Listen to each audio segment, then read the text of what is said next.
Schedule plan for today. We got a couple different collaborative options. One is the whole time we work together to solve puzzles. The other one is that we do some puzzles that are more difficult at my level towards the end in combination with doing this game right here. White resigns in this position. This is the end of it. And so why is that the case? Why did he resign? Well, he's got this attack right here on these two pieces. Again, I'm foreshadowing the end and we're going to work back. He's going to attack on these two pieces and it seems like he'd be able to save it by going right here. No, then we can go take, and then after rook takes, we have right here. And you think, oh, well, maybe the rook can save this guy by going right here. Nope, because you could take it out like this. And so he resigns in that position. And so there's tactical tension, even with just minor pieces, all the way through until the end of the game. All right, so the game starts out with the move pawn to g3, and then now we're going to do this move, knight to f3. Should we push it or should we defend it? As it turns out, Alekhine actually pushes it. e4 is in fact a slightly better move. So he goes with this one. We're attacking this, generally the case. So next, after knight to d4, we're going to go d5, pawn to d3, queen takes. Better move would have been c takes d3, which brings a flank pawn to the center. Knight to f6, bishop g2, bishop to b4 check. Basically, whenever you attack the king or the queen, even if you're doing it this way, this early on, and they can block it, generally 9 times out of 10, bad move. So what was actually a better move? Instead of bishop to b4, what should he have done here instead? To go pawn to c5, strike right away actually, when black retains an advantage. After takes and then here takes, this is where I would say black starts to fall kind of behind. Okay, great time to get castle, no reason not to. Pawn here to c4, and then this is a tricky move. The answer here, if you said c5, you are correct. This is actually still the best move. c5 technically was a little bit better, but this move he plays actually has some neat bite to it. Knight a6. White still retains the advantage. You know, he's got a lot of these extra pieces in the game. Knight to b3. Now we're going to go pawn to c6. Now they're going to get castled. Rook e8, another move that was mentioned earlier. Now they're going to go rook to d1. Now we're going to go with the move bishop to g4. Applies some pressure to e2. Now giving it 3 defenders. So this is a technique called over-defending. Now they go knight to c5, and so he plays bishop to h1. This actually gives black a chance to get an attack going. h5, exactly right. Okay, this little pawn by itself is going to do that much damage? Well, actually it is. That after you get g3 softened, then this pawn here becomes overworked. Alekhine's going to capitalize on this now by going to move queen to c7. So he plays rook to e3. Part of being a good attacking player is having a good understanding of how your opponent should defend. In the game right here, he's going to go like this. We go right here.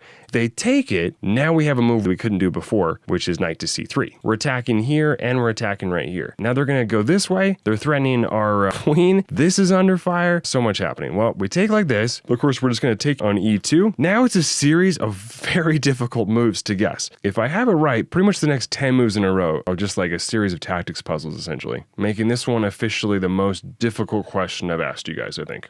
All right, the answer in this case here is knight to e4. So if you go bishop takes f3, it actually becomes equal. We have to be like +2 by the end of it. So if we go here, okay, so now we're +3, right? And then after this, they go right here, it's back to 0.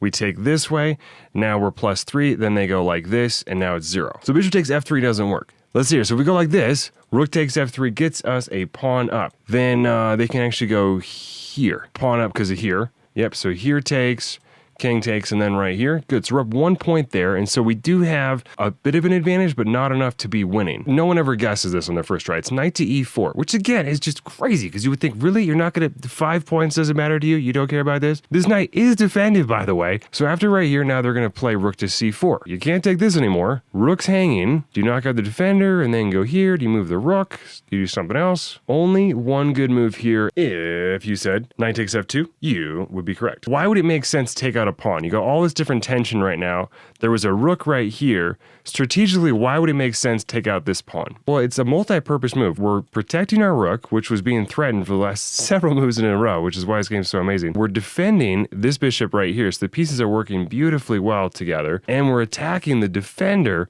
of the knight. That was the only move that saved it. So after takes here on f2, now they go bishop up here to g2. So he's going to go bishop here to e6. Rather than be attacked by the rook, we're going to kind of spin the table and make it so they're the ones attacked, and then the bishop's on a nice, well-supported square, kind of like a why not type of a move. To right here, they're going to move their rook, and then now there's only one good move to save the day, and it seems like it's bleak. We get out of harm's way with check. If this wasn't check, we'd lose this knight, right? But it's check, so we're all good. Okay, after here, they go this way to h3, and then multiple moves would work right here, so we'll skip this turn. He's going to go knight to e5, and then they go back like so. I like this kind of moment of irony of like, now it's white who's essentially offering a draw, right? Black could now do a repetition of moves, and he's like, nope, the time for a draw is past. No draw for you, good sir. Well, after here, now we're going to go take here on f3. Many choices there for a win.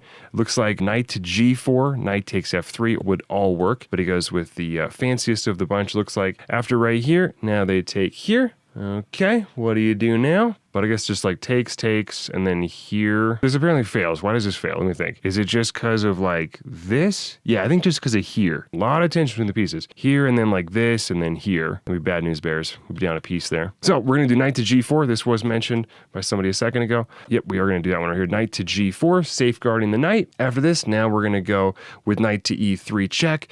Dangerous dancing knights just moving back and forth around like this. Then they go like this, okay? How do you wrap this one up? You can take the rook, but then this rook gets taken. What do you think? If you remember the beginning that I foreshadowed, you should know the answer actually. See, just like I said there's a lot of tension between the pieces the whole game. It's just like I said, pretty cool stuff. Very tactically charged. 1 vote for knight takes g2, 1 vote for knight to c2. I got a fun prompt to keep this one going. You guys are doing a great job. So this is the move. Good job. If you saw this one right here and you said fork, you are exactly right. But no matter how many times I go over this game, it was always fun to come up with like new questions and whatnot. White resigned here because... And it could be kind of cool too if to see like multiple takes on it, because there's more than one way to put it, I suppose. We're not gonna take the rook at any point. We're gonna take the bishop here because we're gonna go like this, right? So it just kind of comes down like targets, essentially. Like all of these guys are targets, right? Take bishop and fork with the bishop, exactly, yep. So we just got a back-to-back forks that ends up winning us the game. So here, this grabs, and then right here. And it's very pretty, you know? Like the bishop is just perfectly poised to do this. The rook can't come into here to save the day, because we would take out the bishop that way.